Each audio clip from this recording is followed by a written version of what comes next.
Welcome, true crime fans.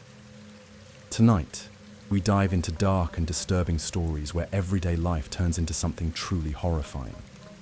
These tales will make you question what evil really looks like.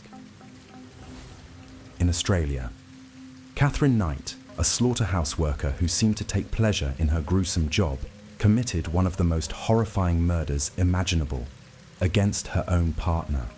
She worked in a slaughterhouse and apparently loved it. She even kept her own set of knives above her bed. Not joking. Anyway, she was in a super toxic relationship with this guy named John Price. He finally took out a restraining order on her, literally that same day, after years of her abusing him.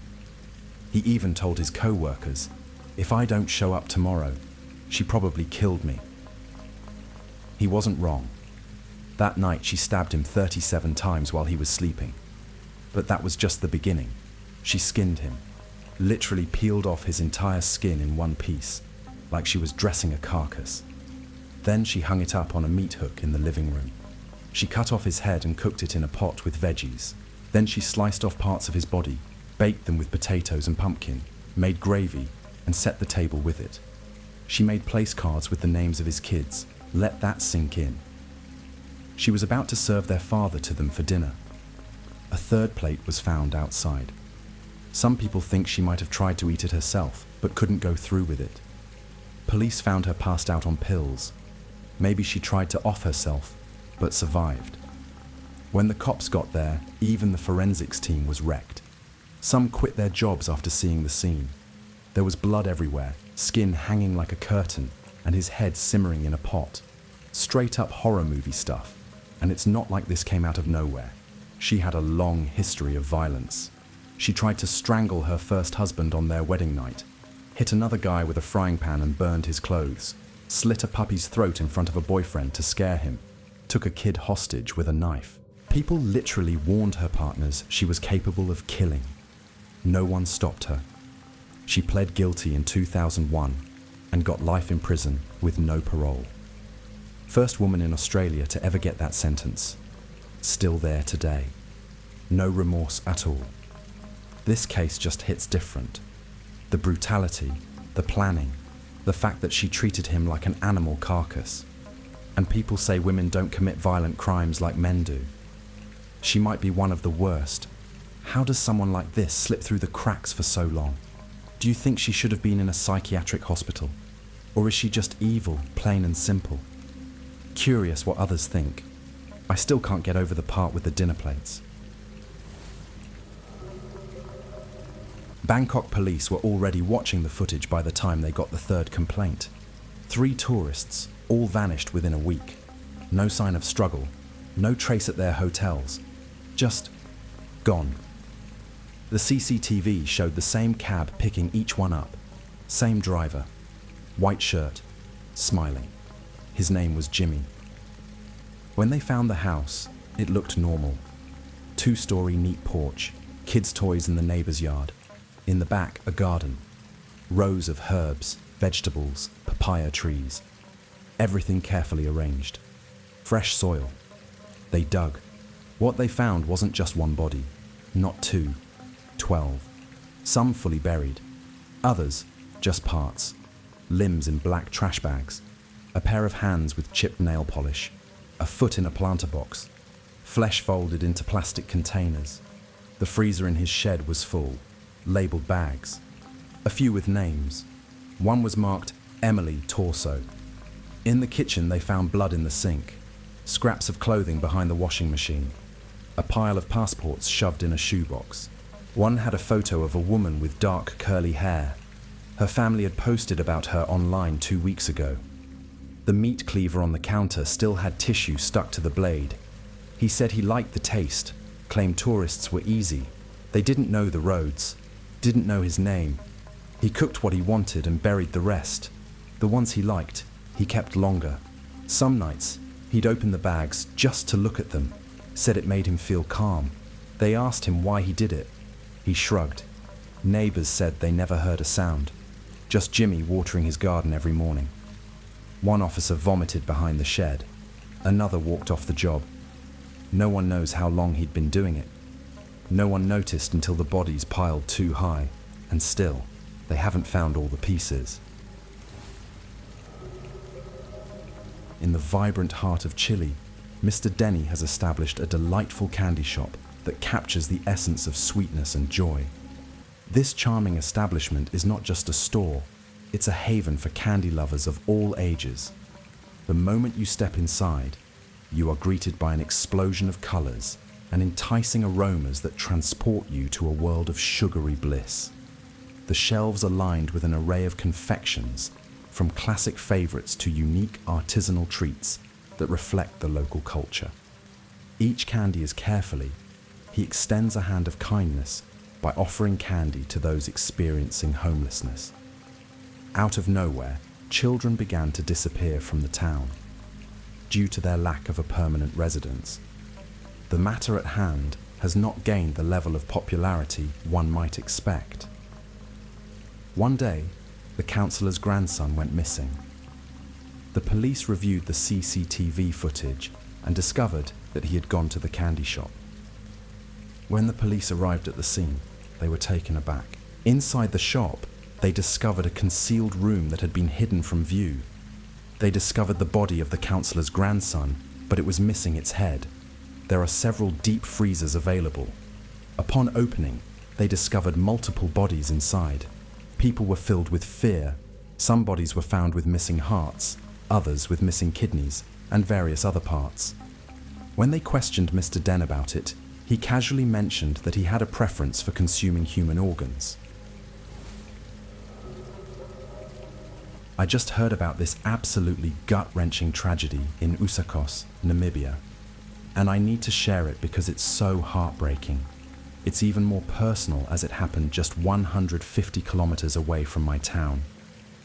On April 5th, 2025, in the Hakaseb informal settlement in the Erongo region, an 18-year-old guy allegedly murdered 6 of his own family members with an iron axe and then set their house on fire. The victims were his 90-year-old great-grandmother, Elizabeth Naruses, his 18-year-old twin sister, Feni Naruses, and 4 young kids, Ibra Naruses and Raunisha Bor, both 6, and Rachel Bor and Emmy Naruses, both 3. According to police reports, this happened in the early hours, between 4 and 6:30 a.m. The suspect used an axe and a knobkerrie, attacking them all over their bodies before setting the house ablaze, leaving the victims with first and second-degree burns. The police found the axe at the scene, and the guy was arrested right away, though he got injuries on his feet and is being treated at Usakos State Hospital under guard. They're also charging him with trying to cover up the crime by starting the fire. What's even more chilling is a neighbor found the door open and saw a mattress partly burned, with Feni's body hidden under it. The windows didn't have bars, so it's haunting to think no one escaped. The motive isn't clear yet, but some sources say the suspect had a tough relationship with his family and showed signs of distress before. The whole town is shaken, and the family's mom, Anastasia Naruses, spoke about how her kids, Ibra and Emmy, used to fill the house with laughter. Feni had big dreams of studying industrial design to support her family. This is just unimaginable, and my heart breaks for the Naruses family and everyone in Usakos. The suspects in custody denied bail, and I hope justice comes for these precious lives lost. Let's keep them in our thoughts. I came home a little later than usual. My wife, Mitsuko, was pregnant, due any day. I had called her at lunch and again before I left work, but she didn't answer. That was strange. The front door was unlocked, lights off. It was too quiet. I called her name. Nothing. Then I heard it. A faint cry. A baby. I walked into the back room and flipped on the light. That's when I saw her. My wife was lying in a pool of blood. Her eyes were open, staring at the ceiling. Her hands were tied. A cord from the heater was wrapped around her neck. Her stomach. It had been cut open. There was a baby next to her, covered in blood, barely moving. I didn't understand what I was looking at. I tried calling for help, but the phone was missing. I ran out of the apartment and banged on a neighbor's door, asking to use theirs. When the police came, they looked shaken. One of them turned around and vomited in the hallway. One officer pointed at something near Mitsuko's body. There, stuffed into her open abdomen, was our missing telephone. A Mickey Mouse keychain was jammed in there too, like someone was mocking her. The baby was alive. Barely. They said he had hypothermia, injuries to his legs and groin. They think he would have died within the hour if I hadn't come home when I did. At first, they thought I did it. I was the husband after all. But I was at work with an alibi. The timing didn't fit. They ruled me out eventually, but I could tell some of them still weren't sure. Neighbors said they saw a strange man going in and out of the room next to ours that afternoon. That apartment was supposed to be empty.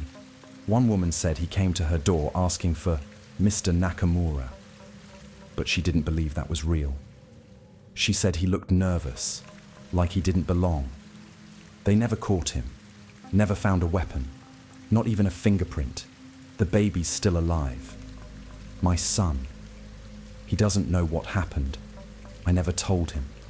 I don't know how to, but sometimes, at night, he touches the scar on his stomach, and he stares at nothing for hours, like something's still watching him from the dark. On June 23, 1965, Houston police made a horrific discovery at 1815 Driscoll Street. Inside the refrigerator of Fred and Edwina Rogers' home, officers found human remains, neatly wrapped, dismembered, and stacked like meat. It was quickly confirmed. The elderly couple had been brutally murdered and hidden in their own fridge. Fred had been beaten and mutilated. Edwina's skull was crushed. Organs were flushed down the toilet. The house had been cleaned with disturbing care, and there was no sign of forced entry. The couple's reclusive son, Charles Rogers, a former Navy pilot and geophysicist, lived in the home, but he was missing. Known to communicate with his parents only through notes slipped under the door, Charles had long been an enigma to neighbors. Blood was found in his room, and investigators believed he had murdered his parents, butchered their bodies, and vanished. Despite a nationwide manhunt, Charles Rogers was never found. Some believe he escaped to Latin America. Others claim he was murdered shortly after fleeing. A 1992 book even linked him to the JFK assassination, suggesting CIA ties, though no concrete evidence supports this. Charles was declared legally dead in 1975, but the case remains unsolved.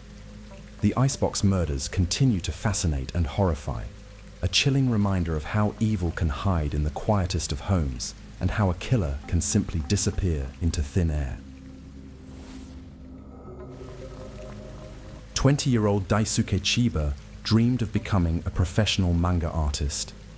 After years of study and hard work, he entered the manga department at Kyoto Sekai University, a unique and competitive sector that attracts aspiring artists from all over the country. Friends described him as warm-hearted, hard-working, and someone who was always willing to listen to other people's worries. He was the kind of person you would expect to be class president. He had a good relationship with his mother, and one of the reasons he wanted to become a successful manga artist was to be able to support her. It was said that he wasn't the type to cause trouble for others. On January 15, 2007, around 7:40 p.m., after saying goodbye to some of his classmates, Daisaku left a friend's apartment. He rode east along the country road toward the apartment. Since it was night and he was in a rural area of the city, there were few people around, but still plenty of cars and buses and other university students. After 700 meters, something happened. The exact circumstances are unclear, but Daisaku encountered another cyclist riding the same road in the opposite direction. According to a witness standing on the other side of the road, the unknown man was completely beside himself. He turned red in the face and spread his arms in a very intimidating, almost cartoonish manner. He was probably surprised by this behavior. Daisaku simply stood with his head in front of him, slightly hunched over, as one would do when feeling unwell. According to another witness in the area, the man then exhibited some bizarre actions. He began to move his arms and head left and right, while repeatedly yelling insults in an angry voice. "Idiot! Fool! Idiot! Fool!" Daisaku apparently did not react to the man's attacks, but remained standing with his head slightly bowed. According to witnesses, while he made this movement, his eyes appeared unfocused and pointed in opposite directions. He continued this action, approaching Daisaku while the bystanders moved away, leaving the two alone. The intense anger within this man refused to subside, and things took a dark turn. He pulled a small knife on Daisaku, who stabbed him wildly. The attack was sudden, and both Daisaku and the unknown man fell into the field next to the road they had just been riding on. Based on the clear footprints and wounds on Daisaku's back, the police concluded that he had tried to escape from his attacker, but the angry man persisted. Just seconds later, another cyclist came along the road. There, he witnessed an unusual scene. He saw the unknown man crouching on the sidewalk, facing the road rather than the field. Below him in the field, the witness saw Daisaku lying on the ground. Terrified and fearing for his safety, the cyclist continued riding. He glanced at the crouching man, but his demeanor suggested he was afraid to reveal himself, even though he didn't say a word. As the witness rode away, he found the situation highly suspicious and decided to return to the scene about 30 seconds later. When he returned, the crouching man was gone. Daisaku, who had climbed from the field onto the road, sat on the ground and tried to send a message to his friend and call an ambulance. Daisaku said to the cyclist, "I was stabbed by a man I didn't know. Please call an ambulance." The cyclist did so, and the paramedics were there very quickly, arriving within 2 minutes of the attack at 7:52 p.m. About 10 minutes after leaving the university, Daisaku was still conscious at that time. Despite his dire situation, he mustered all his strength and gave important information to the emergency personnel. He said, "I didn't know the perpetrator. Suddenly, he started shouting at me. He forced me to fall onto the field. He stabbed me repeatedly. I climbed back onto the road and tried to call an ambulance, but I couldn't. The man was a little older than me. He was rushed to the hospital, but despite the quick and skillful intervention of the emergency services, Daisaku Chiba died." Shortly thereafter, the Kyoto Prefectural Police immediately began an investigation to determine what had happened. They interviewed Daisaku's friends and asked one of them to officially identify the body, as Daisaku's mother lived far away in Sendai. After interviewing numerous direct witnesses, they managed to create 2 sketches of the suspect. Information about the unidentified man's appearance based on Daisaku's comments before his death and other witness statements. The man was 20 to 30 years old, 170 to 180 centimeters tall, with messy hair parted in the middle. He wore black clothing and sportswear. He appeared to be Japanese. His vision during the encounter appeared to be blurred, suggesting that he suffered from exotropia. Based on the footprints in the field next to the road, police determined his shoe size to be 27 to 29 centimeters. He wore hiking boots described as foreign. His exact shoe size could not be determined, but according to witnesses, they appeared to be dark. Remarkably, he was riding a dark-colored bicycle. However, it did not resemble the bicycles commonly seen in the West. It was a bicycle known as a mother's bicycle. It is so named because it has space for a child's seat in the back and a basket for a bag in the front. It is certainly not a type of bicycle for long distances. Therefore, police believe the attacker must have lived near the crime scene.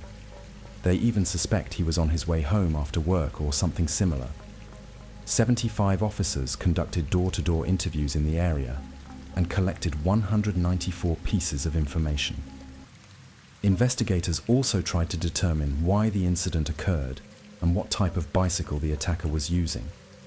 The sidewalk along the roadside was 1.5 meters wide. Because Daisaku was in the same situation as the attacker, who was riding in the opposite direction, and the argument erupted suddenly when they met, police believe it was an accidental collision. The narrow sidewalk makes it difficult to pass with 2 bicycles, and the slope leading down to the field is quite steep. The man may have become enraged during the collision and lashed out in a fit of rage. Theft was not a motive, as none of Daisaku's belongings were taken from the scene. Both Daisaku and the witnesses described the unexpected situation, making a planned robbery unlikely. The location of the incident also led police to believe it was not a premeditated attack. The incident occurred in a more rural part of town. Less than 100 meters away was a row of houses overlooking the field, and there were still many cars on the road. Given the buses currently passing through, such a location would not be a good place for such an attack if the perpetrator wanted to avoid witnesses and remain undetected. In other words, it appears to have been completely random, and Daisaku was simply in the wrong place at the wrong time.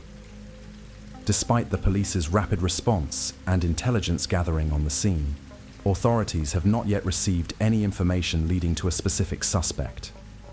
According to some reports, thousands of informational submissions were received, and even now, 18 years later, not a month goes by without someone coming forward. Unfortunately, the case appears to have been quickly closed, and active investigations are being kept to a minimum. Police have received some information about the type of person they suspect. He was thought to have a very short temper, and to be the type of person who would suddenly become extremely angry over the smallest things. It was thought that this might indicate that he lacked good social skills and was often physically confrontational. He probably used a lot of foul language in everyday life and carried a knife with him at all times. However, the police are only speculating about the man's characteristics in a single incident, so we cannot be sure. Many people investigated this crime and only noticed how unusual the man's swaying movements were. It goes without saying that anger is an emotion, and the physical movements associated with it are almost universal. But the man's strange swaying does not seem to be something natural that a normal person would instinctively do. There is no evidence whatsoever to support this, but some people speculate that the man may have been suffering from a mental illness. The crime scene is known to have facilities for people with psychotic disorders, which is why some suspect the attacker was a patient. Daisaku's mother has worked tirelessly to raise awareness of her son's death. Every year she travels to Kyoto, distributing leaflets and putting up posters, hoping that someone, somewhere, will give her the information she needs to arrest her son's killer. Indeed, the sketches of the criminals' faces have become a common sight in the city. Manga students and lecturers at the university have also worked with the police to create illustrations to raise awareness of the case. They even created a manga leaflet that tells the story of the incident in comic form and gives people an idea of what kind of person Daisaku was. On the last page of this manga, they wrote, "The criminal is probably hiding among you. You are the one who can find him. Unfortunately, the case remains unsolved to this day.